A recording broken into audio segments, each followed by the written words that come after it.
Hello, everyone. I'm Lila Rakoczy, host of This Week in Texas History, a weekly show that is part of the Save Texas History program. Save Texas History is brought to you by Commissioner George P. Bush and the Texas General Land Office. If you love our state's history and want to make sure that it lasts forever, please visit savetexashistory.org, and we encourage you to make a tax-deductible donation. Today we have Doug Murphy as our guest. Mr. Murphy is the publications historian of the Office of Army Reserve History. Previously, he served as the park historian and chief of operations at Palo Alto Battlefield National Historical Park, and as an adjunct professor of history at the University of Texas at Brownsville. His first book, Two Armies on the Rio Grande, the First Campaign in the U.S.-Mexican War, was published by Texas A&M University Press and won the 2015 Cleotilde P. Garcia Book Prize. Mr. Murphy, thank you for taking the time to speak with us today. Thanks for the invitation. So my first question for you is, how did you first become interested in the U.S.-Mexican War? Well, to be honest, I became interested when I got a job at Palo Alto Battlefield. I had studied Mexican history and I had taught U.S. history, and I got to Brownsville, applied for the job because I needed a job, and got down there, thought I was going to stay a couple years until I moved on to something else, but I just got really interested in the battlefield and the topic, and it sort of grew over the years, and I ended up being there 26 years. So at what point, while you were working there, did you decide that this book needed to be written? Well, I don't know that there was ever really a point where I all of a sudden had this revelation that I should be doing this. It was sort of over time. I started out learning the basics about the site from history books that are already written, and presenting that information. And then as I started researching more and more on my own, I started finding more and more material that just didn't mesh with what was in the written histories, and I started building that up, and just over time there got to be this critical mass where I thought, this is really interesting, and there's a lot bigger story to be told than what has been told in the past. And so I couldn't pick an exact date, but it was just over the course of probably the first 5 or 6 years, realizing that there was a lot more to tell, and then starting to put it down. And it took years to actually get it in a form that I felt like told the story. So before we dive into the book, for those who aren't familiar with this war, can you provide a basic introduction to the first campaign for us? Well, on the most basic level, the first campaign is really simple. That it started as the dispute between the United States and Mexico over who owned Texas, argument of the Nueces River versus the Rio Grande, and really the U.S. took the initiative, sent an army down to claim the Rio Grande as the boundary. Mexico responded by sending troops north to contest the claim, and as the U.S. built a fort on the north bank of the river, the Mexicans built on the other side entrenchments. Late April of 1846, there was a small skirmish that started the ball rolling towards war. Then Mexicans tried to surround the U.S. fort. Before they could get there, most of the U.S. Army had traveled to the coast to get supplies. Mexico surrounded the fort with about 500 soldiers inside. Mariano Arista surrounded the fort with Jacob Brown in the interior. Zachary Taylor, who was leading the U.S. Army, marched with his troops to relieve the fort. It was sort of a draw in the first battle, triumph in the second battle, and pushed the Mexicans across the river. Early May till May 9th, the first campaign was really over. I think it's probably fair to say that in the general public's mind, this was a war that took place primarily in the interior of Mexico. I'm thinking specifically of the U.S. Marine hymn, for example, which contains the lyric "From the halls of Montezuma," which is a reference to their role in the Battle of Chapultepec. So I'm curious, what do you think the first campaign of, or I should say, why do you think the first campaign of this war was overlooked for so long? I don't know that it was so much overlooked as overwhelmed in a lot of ways. That when the events happened, the whole country was watching. I mean, this was, if there had been CNN or cable news at the time, everybody would have been glued to the set. And when the battles first happened, everybody knew Zachary Taylor, who was the U.S. general. Everybody could recognize a map of the Rio Grande Valley. Everybody knew the names of Samuel Ringgold and Jacob Brown and all the people who died in the battles.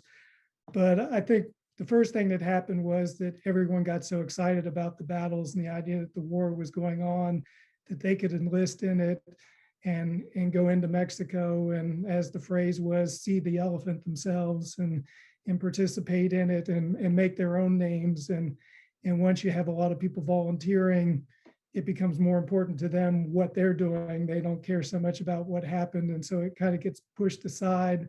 And then, of course, all this leads into a sweep into the Civil War, which sort of pushes everything aside.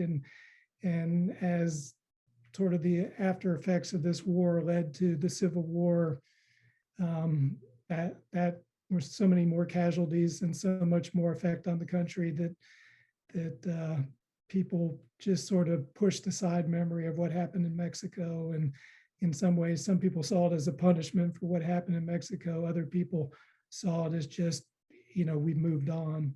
It was really important to you to incorporate Mexican primary sources into your research. Can you talk a little bit about that process and what did you learn from the different historical perspectives? As I said before, when I started at this job, I was reading historical sources and gradually finding more information that just didn't seem to match with them. And a lot of that was on the Mexican side of the issue, because a lot of the US sources presented the Mexican view as a very simple, that this is what they were doing, this is what they were thinking, and it really was not a whole lot of explanation of what they were doing. And there were a lot of decisions that were made that didn't seem to be very smart decisions, and the traditional sources basically presented as if, well, they're Mexicans and they just didn't know any better. And but these were all people who had military careers and military backgrounds and had studied a great deal of military history, including US military history. And it seemed like there had to be more to the story. And so I started looking into the Mexican records, especially, and just realizing that there was a whole lot more going on there. And really it was decisions going on in Mexico that were driving a lot of what was going on, that from matters that it wasn't just that Mexico was waiting for the US to send troops to the Rio Grande. They had their own goals and they were trying to come up with plans to stop the US from even advancing, but they couldn't get things together. It showed me that there was just a much more complex story going on and a lot more factors weighing in there. And you realize that it's a really complex view within the US Army too, and that it's not really two countries facing off against each other, but just a whole collection of thousands of individuals with their own view of what's going on, and sometimes their own way of doing things that all sort of come together collectively to make this battle. It wasn't just, they won and they lost. It was, they had a lot going on both sides, and this is how it resulted. Here at the GLO archives, we're very fortunate to have several maps in our collections that relate to the US-Mexican War. What role are maps playing in this conflict in real time and for you after the fact, researching this period?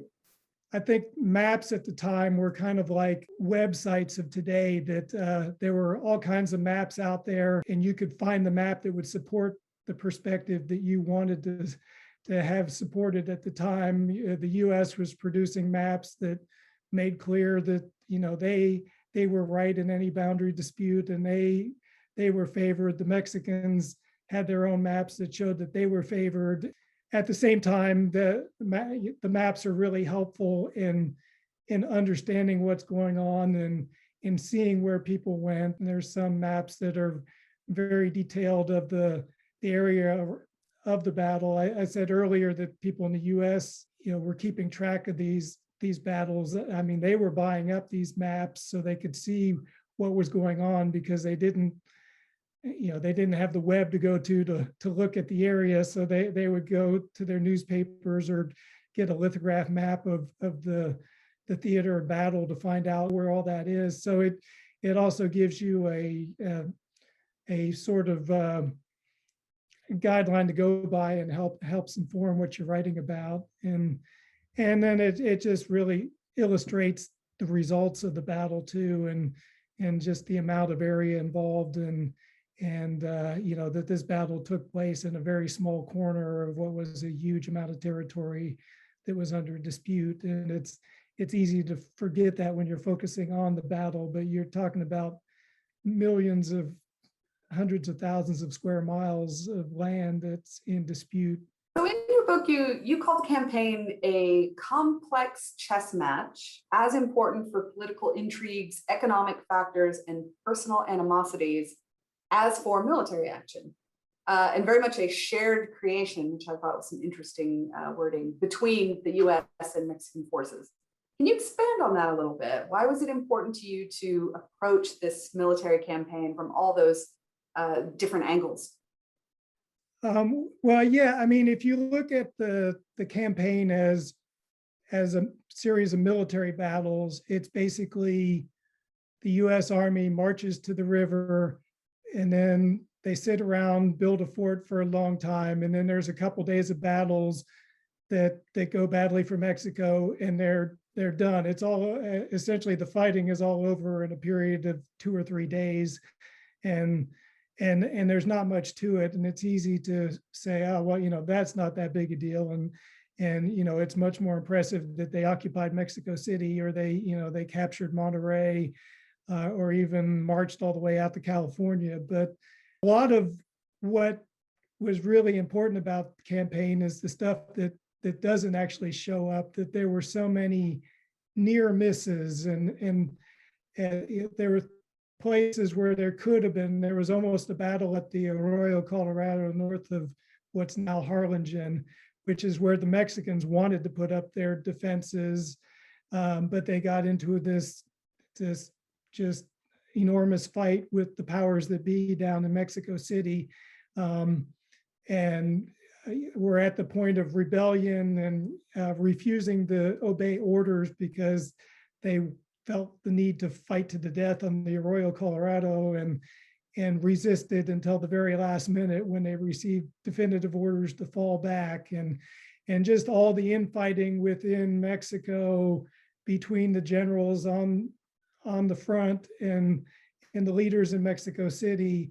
And the same thing on the US side, that Zachary Taylor, you've got a guy in charge of the army who's actually opposed to going to war with Mexico, and he's trying to negotiate with the people across the river on his own terms while obeying the orders from the president. And he's trying to avoid going to war, thinking that he can find a way to avoid having a war. And there's just all these factors going on, the money that's driving it, the influences that are forcing this to go to war, that are really a lot more interesting than the 2 days of fighting. And so what you get to is the actual 2 days of fighting. You get down to a series of battles that both the US and Mexico went into knowing that Mexico really had no hope of winning it. And to me, that's fascinating in itself, that the Mexicans were willing to go onto the field and fight that battle, really knowing that they didn't have much hope of winning it, but feeling that that was what they had to do. And so that kind of brings up the whole concept of honor and battle. And you have people willing on both sides of the lines to lay down their lives for their country, even though they don't necessarily believe that the battle they're fighting is a good thing or the right thing to do. And so I just find it to be much more interesting to get all of that together and just to see how it all comes to form this one moment that also really shapes what happened for the rest of the war. That once that all came together, I think everybody involved pretty much felt like it's going to take a while, but the war is pretty much decided. It's just how is it going to play out? What discovery during the research process surprised or excited you the most? I mean, I think some of the things that were really interesting is one, something I sort of mentioned, that you think of war as these two countries that are fighting each other and against each other and really disliking each other. And I think there's become a lot of animosity over the years, but at the time it was more these two armies. It was two countries that didn't really know each other. And it's kind of interesting, the interplay that you have the leaders of the two armies interacting with each other, and they're not really enemies. I mean, Zachary Taylor would write these formal letters to Mariano Arista on the Mexican side, telling him that you need to do this, you need to surrender, I'm going to have to, we're going to have to fight, and this will be decided by arms. And then he sends a friendlier note along with it, a personal note saying, look, I don't really want to go to war. You don't want to go to war. Let's try to work this out. And that happens back and forth with a lot of the people, even after the battles, as they capture prisoners. I mean, the prisoners are sitting there sharing stories together, and officers are sitting together, and there's not the animosity. And the funny thing is it seemed like much more animosity within the ranks of the army. I mean, General Mariano Arista and his second in command, Ampudia, absolutely hated each other. And Ampudia was refusing to obey orders and sending letters to Mexico City, undermining him at every step. And Taylor and all of his troops, up until the moment of the battle, were bickering among each other about everything over who had the right to camp where and who was really the legitimate at a rank, and who should have authority. And so you see much more fighting within the ranks until the actual battle, which I found interesting. And then the one other thing that is interesting as far as Texas history goes is that the Mexican army felt like they were fighting two battles in this whole first campaign. The first one was they felt like they had to fight a battle to defend their country, but they also were fighting a PR battle because they felt like Mexico's image had taken a very bad hit in the Texas Revolution with the massacres and at the Alamo and Goliad and places like that.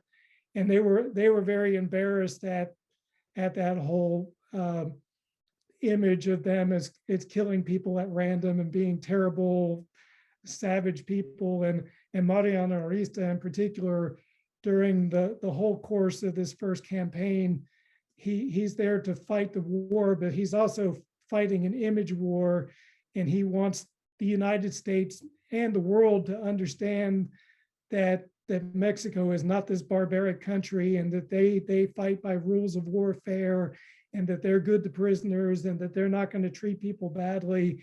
And it's really interesting, the interplay there, that he's really feeling like that even if they lose these battles, he wants to win this PR war to show that we may be conquered, but it's because we're being conquered. We're not a savage country being conquered. We're the offended country being conquered, and we are very European in our rules and our behavior, and it ties his hands at some point, but it also, he feels like that's a victory in itself, to show that the morality of the Mexican army in all of this fighting. As you worked on this book, you, as you mentioned, you were also the park historian at Palo Alto Battlefield National Historical Park.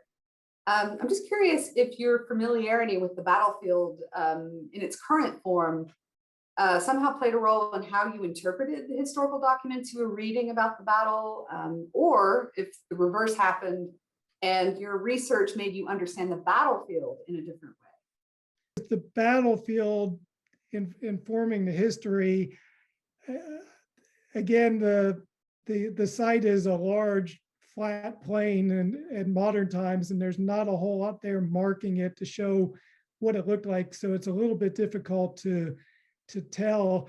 I think what I got more out of it in living in the area was it gave you a good understanding for what it felt like to be there, that you could go out and you could feel the wind on the prairie. You could feel how hot it was.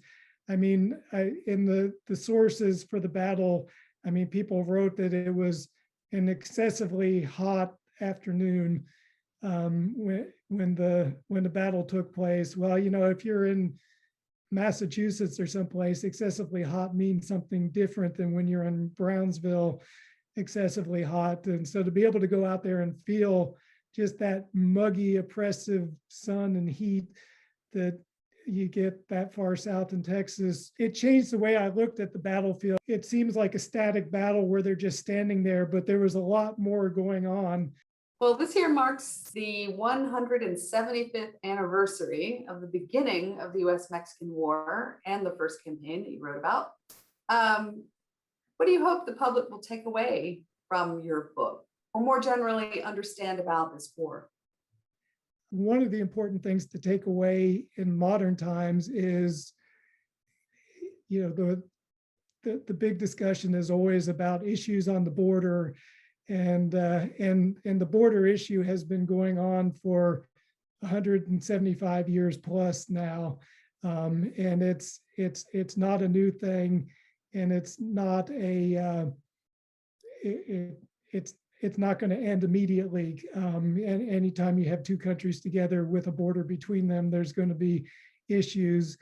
I think where I'd like to contribute with what I wrote is that the same debates and disputes over right and wrong on the border were taking place in 1846.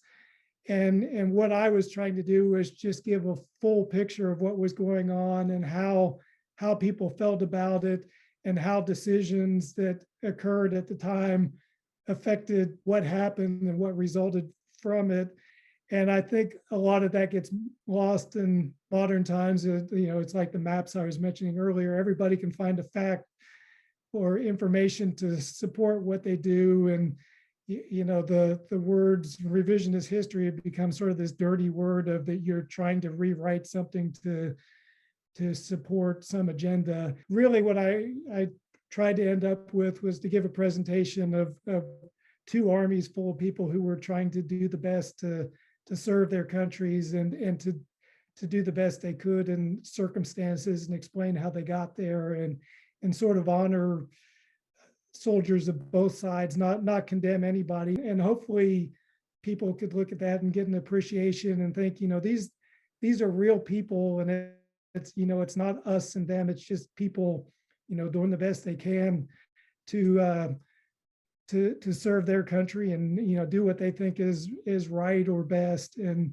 to sort of, you know, give them a place in history. And that may be simplistic, but I feel like that's important, especially as it gets easy to point fingers.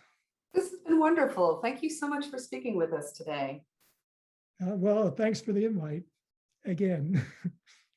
And if you'd like to know more about this fascinating topic, Doug Murphy's book, Two Armies on the Rio Grande, the First Campaign in the US-Mexican War, is available online from Texas A&M University Press and wherever else you purchase your book.